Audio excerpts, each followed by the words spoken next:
What's up, my homies? It is Wednesday, September 4th, week one NFL season, and we have got a world of stuff opening up right now at DFSArmy.com. I am Choppadong. I'm senior coach contributor over here, and really jack of all trades, master of none. Not some sort of professional at any of the slates, but or at any of the sports, but I'm pretty fundamentally sound and pretty good at contest selection and bankroll management, sort of where I specialize. Good news is I don't need to know everything. I just need to know where to point you to the people that do know everything. We've got coaches in place doing coaches notes for showdown slates, for the main slates, the small slates, the big slates, the everything slates. We've got baseball coaches still going. We've got NBA that's going to be revving up here in a couple of months. We've got hockey that's going to be kicking in. We've got PGA that's going to be coming back. We've got NASCAR, MMA, tennis in the U.S. Open is going strong. There's just a ton of stuff, EPL and soccer, that we are doing on a day-to-day basis. And the unbelievable part is you get all of that for one subscription price. And the most important part about it is you get the coaching, you get the experts that you can access inside our coaching forums that you can ask the questions to that will answer you back. Imagine the concept of having somebody that is good at this sport that you can go to and ask a question and they can get back to you. Quick sidebar because, I ramble. It's what we do. Before we jump into running backs today and the week one that is searching for the inflection points and the box checkers to see who's most likely to hit value and kind of talk about running backs a little bit. Before we do that, let's get on that sidebar just a little bit. And let me explain to you a question I had. Season-long team, sitting here looking at my lineup, and I've got my running backs are James Conner, Dalvin Cook, love them. Wide receivers, Tyler Boyd, Stephon Diggs, love them. Got to check a little bit of the Stephon Diggs not practicing today news, baloney, whatever the hell that is. But either way, I'm okay. Those are good floor candidates. My problem is the flex in a PPR league. I've got Marlon Mack. And with Andrew Luck retiring, that offense probably takes a little bit of a hit. Vegas is suggesting that they're in a reverse, a net negative game script for a back like Marlon Mack. I know the reports coming out of camp are he's being more involved in the passing game. That's partly why I drafted him, thinking that Hines is going to take a little bit more of a backseat, hopefully this year. And I'm parlaying that upside to get three big backs, three RB1s into my lineup to establish my floor so that the rest of my opponents in my season-long fantasy leagues got to come and jump a huge hurdle that I established for them, and they got to take some real risk to get over me and hopefully bust along the way. And that is at least my game plan, is to get featured backs, franchise backs that are sitting in those spots and clog them up in my flex as well and really establish a high floor. But with Marlon Mack in that bad game script, I'm opening up my mind saying, I've got Jarvis Landry on my bench in a PPR type of league. I don't know how Odell Beckham's going to affect him. I've got Curtis Samuel on my bench. There's a lot of upside there. I've got Sammy Watkins in an okay matchup. And I know that a lot of people are going to say he's the lesser of all three of those names I just mentioned. But really and truly, Sammy Watkins has had the better game against Jacksonville when the Chiefs played them last year. And they more or less shut down Tyreek Hill. And they didn't offer a great game to the running backs. Sammy Watkins was the preferred choice for Mahomes. So if that happens again and he gets me, 10, 12 points, is that going to be better than a Marlon Mack, who might not be used, might get completely phased out by the third or fourth quarter if they're behind by 2 scores out there in LA? Who knows? So I consulted our season-long expert, season-long says, inside our Slack channels or our coaching forum and said, hey, what do you think? And we discussed the options back and forth and back and forth. So, see, I don't need to know all the answers. I've got most of it all figured out, but the little bit of extra that I needed, I had somebody that I could then go to and have a discussion with that could kind of give me some expert insight to help me make up my mind. Yes, it's ultimately my decision at the end where I decide to go, but at least I've got a valid opinion to help me kind of sort through the stuff. And that's what we do. You want to learn our tools? We've got the coaches. You want to learn our optimizer? In fact, there's a tutorial out on stacking, the new stacking feature right here in our domination station. So those coaches are out there. We've got our research stations up. You want to learn what columns are for what, and that's what I'm getting ready to show you now. We've got the coaches to ask every sport. We've got a NASCAR research station and a NASCAR domination station optimizer. You want to know who these guys are, and you find that by becoming a member inside DFSArmy.com and using the coupon code CHOP, CHOP, triggering that 20% off discount. I really hate to kind of beat a dead drum, but you guys, I honestly wholeheartedly believe this is the best atmosphere in DFS DFS, all communities aside, this is the best one. We started off by leading with coaching first, and that's where we're always going to be. Yeah, we have some tools. Everybody has tools, but we have the coaching explains it. You want to get a light membership, save a little bit of money, and just get access to the tools? Guess what? You're out there in the dark. There's no different than anybody else who's just getting tools and doesn't know what the hell to do. And yeah, I know we've all got egos, we've all got pride. We think we know what the hell we're doing, but the fact is we don't. And oftentimes we need the help and we need the questions, and that's what we are for here inside DFSArmy.com. So really and truly, just if I were you, I'd pay up for the full VIP, and then I'd back down to a light membership after I asked all of my questions. Don't tell anybody I told you that, but that's how I would do it. At any rate, let's dive into the research station and let's start talking some of the backs here. If I kick off these slates here, these evening slates, and just deal with the main slate and go to, whoopsie, the running back tab where I've got to click those times off again. I fall for that. God, I fall for that every single time. Click those bad boys off. Let's get that down to just the running backs. And what we're looking for is the big name backs, right? Maybe, maybe not. Now that Tony Pollard chalk week isn't going to happen, we are dug in to finding value again. And I've got a few guys that I'm going to pivot to, and I'll show you why. The first thing I'm going to look for is not volume. I'm looking for home favorites. So I'm looking for the teams in yellow, and I'm looking for the Vegas lines. And I want to see a spread in the negatives. So I am going to say less than 0. And we're going to kick out all those underdogs. Why? Game script. Yes, there's going to be upsets. Yes, somebody might surprise the living hell out of us, go up by 2 quick scores, and then just pound the running. But that is what we need to do is we need to ask ourselves, if we ran this slate 100 times, what scenarios are most likely to present themselves? And Vegas is a good guide for that when it comes to cash games and your smaller tournaments where you don't need the wackadoodle crazy play to win because you're only competing against, say, 1,000 people. And if that crazy wacky play happens, the odds are somebody in your contest didn't really have it anyway. If you're in a 200 or 300 or 400,000 person tournament, yeah, that wacky play, somebody had it. Somebody took a chance on it. But in the smaller, more winnable tournaments that I like to frequent and that I like to teach people to put most of their bankroll into, then that's where you're going to be playing a little closer to the vest, a little bit more standard, a little bit more towards the overall frequency of what should happen inside the realm of running this slate 100 times or so. And that starts with running backs as being the home favorite. Okay, and the bigger the spread, the better. That's usually when they grind down the clock with the running back. And I'm going to look at the team totals too, and I'm going to cut those down. I'm going to go greater than 23.5 points, 24 points. The inflection point's actually 25, but I give myself a little bit of fudge room there. And I'm looking for the big point totals, right? The big spreads, the big point totals. We'll slide right over here. And then I'm going to start asking myself these questions. Who's going to get the touches? This year, we don't necessarily know just yet because there's a lot to pan out. Are there some committees that are supposedly going to lean towards one guy or the other? We don't know until we start to see it bear out. Nick Chubb probably going to get all the work in Cleveland. I like Nick Chubb.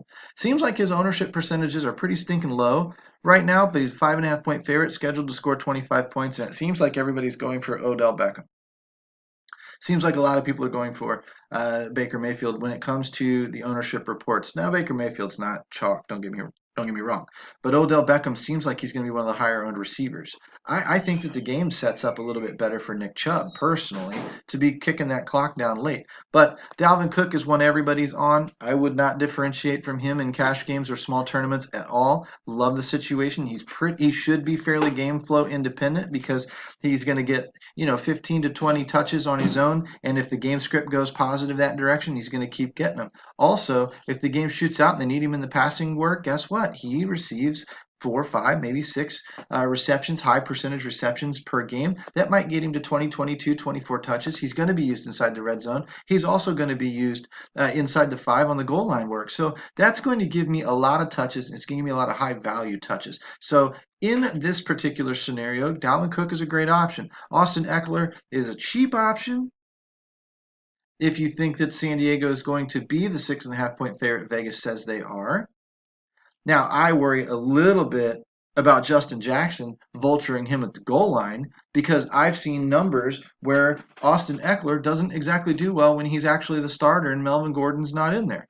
So I don't know exactly. To me, that infuses a little bit of risk, and I don't think that I really need the money. You've already seen where we're going with the receivers from yesterday's video. If not, go back to the YouTube channel, scroll backwards a little bit, and find some of those guys that we're talking about, like D.D. Westbrook, high value guy in a great spot. Godwin, Tyler Boyd. Those types of guys are in really, really good spots.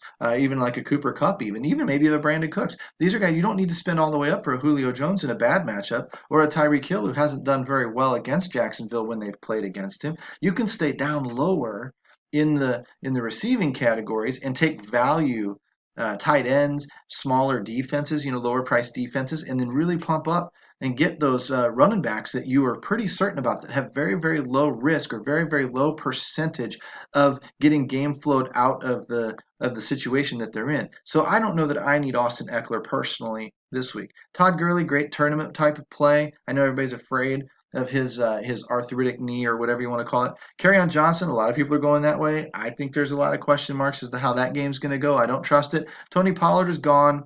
Ezekiel Elliott's back in, so we need to update this research station, obviously. Damian Williams signing the LaShawn McCoy situation, man, who knows what's going to happen in Kansas City, and who knows what that means for Damian Williams. If you thought he was going to be the workhorse, then why the hell did they just sign LaShawn McCoy? And why is Kansas City local radio talking him up to getting more than, say, just spot touches? They're actually trying to work him into the game plan. So we're turning this into a committee, which means Damian Williams is out. Chris Carson, wow, how cheap is he? Love it. 8.5-point favorite at home. 26 implied points, facing a defense that gives up points to the running back. Against a team that runs the ball very, very heavy. I don't know their attempts per game. I know Russell Wilson is at 28 passing attempts per game last year, which means that when most quarterbacks are at 35, 36 or so, that means that they're very, very light on the passing attempts, which means they're running the ball a lot. We know that. I just don't have a specific number for you. But Chris Carson is going to supposedly get the lion's share there. It worked that way in training camp, and it worked that way in the preseason. So love me some Chris Carson at that price. If I ran a Chris Carson, Nick Chubb, Dalvin Cook, I would be extremely happy. If I wanted to sub in Eckler, I guess I could. If I wanted to scroll down a little bit and look for some other guys, I mean, we're looking for guys that are not like a Saquon Barkley. Guess what? Saquon is not on the list today because now he's a great play, don't get me wrong, but he's on the road and he's a dog.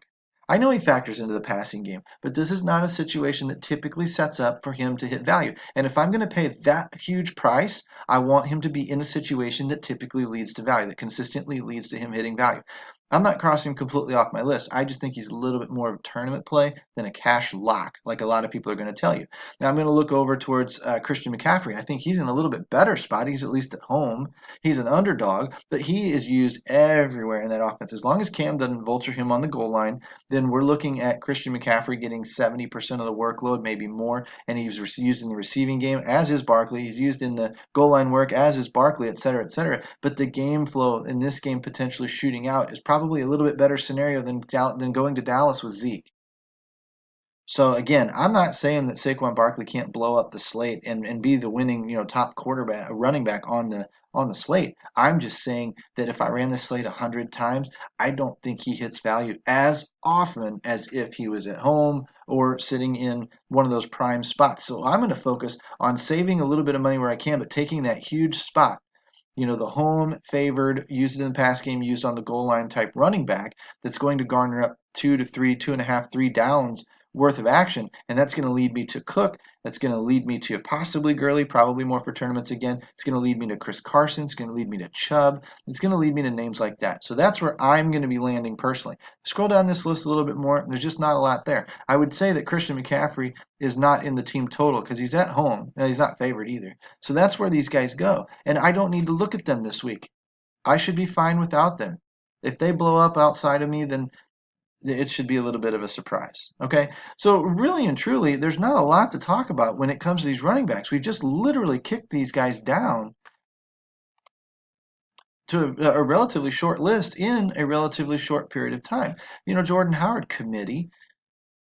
LaShawn McCoy, obviously committee. C.J. Anderson, Rashad Penny, Justin Jackson, Jaron Sproles. These guys are all in committees, right? Miles Sanders is even in a committee, and that would be a guy that I might lean on in some tournaments or something to bust loose. But if I'm looking for the best matchup or the best situation, the best set of boxes that we can check: home, check; favored, check; uh, getting more than 18 touches, check; getting more receptions in the in the passing game, check; getting goal line usage inside the 5 and inside the 20, check; implied to score over 24, 25 points, check. If I got all those boxes checked off, I've found my running backs that are in the best scenario to hit value. And that's what I've found in my short list would be, again, Carson, Cook, Chubb, and then maybe a couple of others that I would vary off that list a little bit. Maybe an Eckler, maybe a Barkley or a McCaffrey if I had a lot of money left over. But I'd almost rather take that money if I'm saving and I've got the money to spend up, get up off of. I don't know if I'm getting up off of T.D. Westbrook, but get off of maybe a Tyler Boyd or a Godwin, go up to a Mike Evans, get off of a Boyd, maybe go up to a Brandon Cooks, something along those lines, or a Stephon Diggs, or a Adam Thielen. Or if I was going to get off of those guys, not get off of those guys, might come up at tight end, which we saw Hunter Henry was one of my favorites this week. Get off of him and go up to Evan Ingram. But Evan Ingram's not home. He's not favored. He's not sitting in a high implied team total situation. So maybe we go up even further and go all the way to Travis Kelce, because if we're not going to be playing the best of the best situations, we might as well be playing the tight end that is most likely game flow proof and most likely a key component to his offense, and that would be Travis Kelce. So if I can get up to him, I'm happy with that. But if I don't get up to him, I'm not going to lose any sleep over it. I've got a Hunter Henry that I can fall back on. So anyway, however you shift and match those lineups, what I would recommend is you take some of this, you write these down as a short list of type guys, you start scanning the industry, you start finding out where the ownership's going to go, you start finding out where a lot of these coaches inside DFS Army are landing, and you start putting all of that together into confidence ratings of your own and start figuring out how much do I like this guy over that guy. And then you make the choice for you. The one thing I'll tell you in cash games, we don't worry about ownership. Don't worry. Don't go, well, I need this guy because he's a little bit lower owned. No, you don't. Not in cash games, you don't.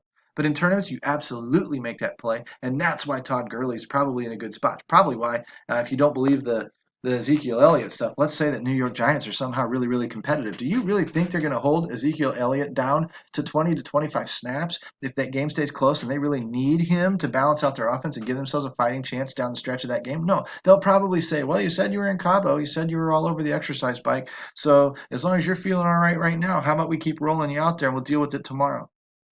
Now, if you think they won't take that risk because they don't want to cost themselves the season or the next 4 weeks on a pulled hamstring, by all means, don't use Zeke. But if you want to take a little bit lower ownership shot at a guy that could possibly win the week in a narrative in which maybe New York gives them a run for their money, then maybe you take a shot on that. Those are the types of times that you take the chances. Those are the types of times that you are going after that risk when you can get paid for the reward of the risk. When you don't need the reward for the risk, because whether you win the 100-man event or place 45th in it, you're still only turning $1 into $2, then don't take the risk. Stick with the best of the best situations: home, favored, high touches, red zone work, goal line work, receptions, and a high implied team total, and you've got yourself about the best shot that you're going to get in all of daily fantasy football. So hopefully that helps you out. We'll come back tomorrow. We'll do some quarterbacks. Maybe on Friday, if I feel frisky, we'll go ahead and build a little sample lineup or something like that. Who knows? Now that we've got the Zeke situation changed out, maybe we start tweaking some lineups and playing some lineups.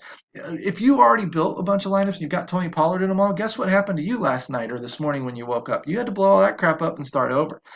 And that's when you need the coaches, and that's when you need the expertise of guys that can handle those questions and guide you in the right direction and give you the best chance that you've got to win your contests this week. And that's what I represent, is the coaching community at DFSArmy.com. Use that coupon code CHOP, CHOP, trigger that 20% off discount, and get in here today and get learning. We've got a showdown coming out tomorrow. We've got college football on Friday. You'll see a free article there. We've got a whole bunch of tutorials hitting. We've got a new look to the Domination Station Optimizer. And we've got week 1 coming on Sunday. I can't be more excited than this time of year. Hopefully you're excited with me. Throw me a comment, throw me a like, turn those notifications on, and let's see you guys win a lot of money this weekend. Take care.